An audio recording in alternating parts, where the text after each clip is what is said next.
Hi everyone. I'm going to show you how to do the creases when you are reborning. This is very important. This adds to the realism. And it's going to look a little haphazard at first, but this is how I do it. I've been doing this for about 15 years. So you use the darkest blush color. And you're going to go into all the creases and all the lines, all the dimples that you see. This is going to add depths, and it's going to look very real when it's done.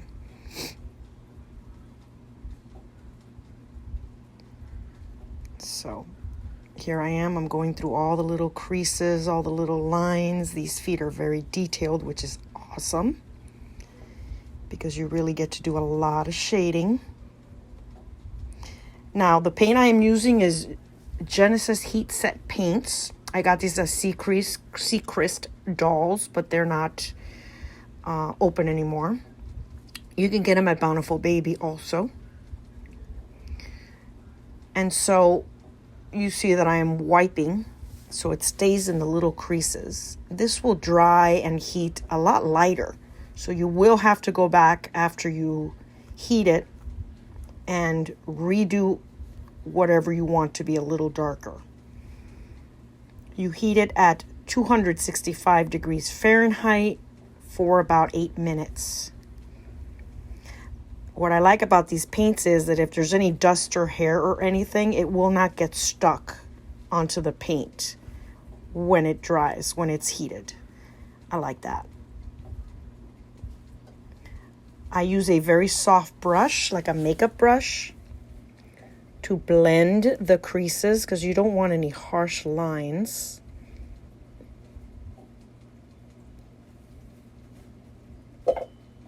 And again, you got to get every single crease. And you're going to see when it's done how it adds to the realism. Now, what I do after this is I heat it, and then I do the veining. And then if I want different skin tones, like maybe a little darker biracial skin tone or a Latina skin tone, then I go back over it after the veining with some darker shades. I'll show you that when I get to it. So it's just a lot of blending, putting into the creases, blending. You can correct if you mess up. This is very easy paint to use.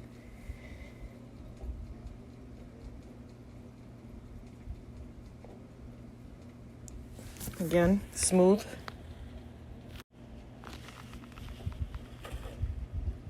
And back over the same creases.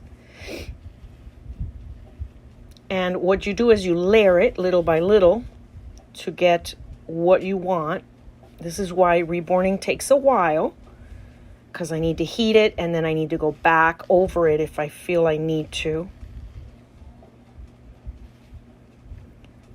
And this is a vampire kit. I'm going to put in the description where I got it and who it's by, because I don't remember right now. But it's very nice. It's very detailed. I love when kits have a lot of wrinkles and a lot of details, a lot of dimples and things. You can really give it that lifelike look. So it looks a little haphazard, but then I take the sponge, and I got a new one for this one, and just pat, pat, pat. You can remove if you need to. And just with one coat of light flesh color, it's already starting to look like a real little baby foot.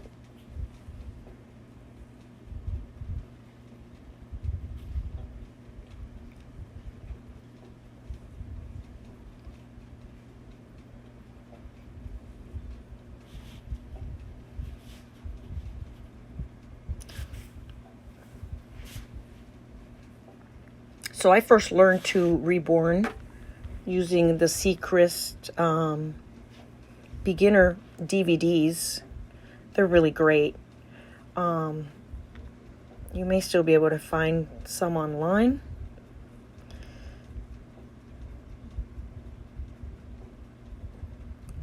I do not do all the steps that they do. They do a purple inside wash. I don't do that. I only do in the face, blue on the inside, around the temples and above the nose, and places where babies may have a little bit of darker shading.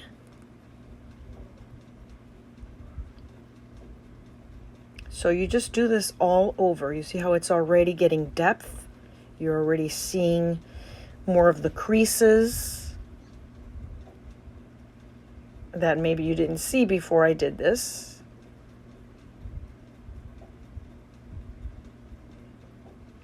So I was looking for dimples that maybe are not lines and creases, but they're just kind of like slight dimples. This doll really doesn't have many of those.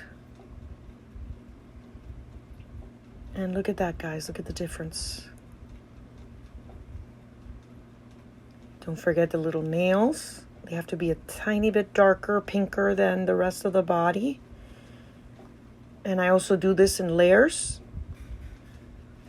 Also pouncing on it with my little sponge. So like I said, after this, I'm going to go through and I'm going to do the veining. And I will make a video and show you how I do that.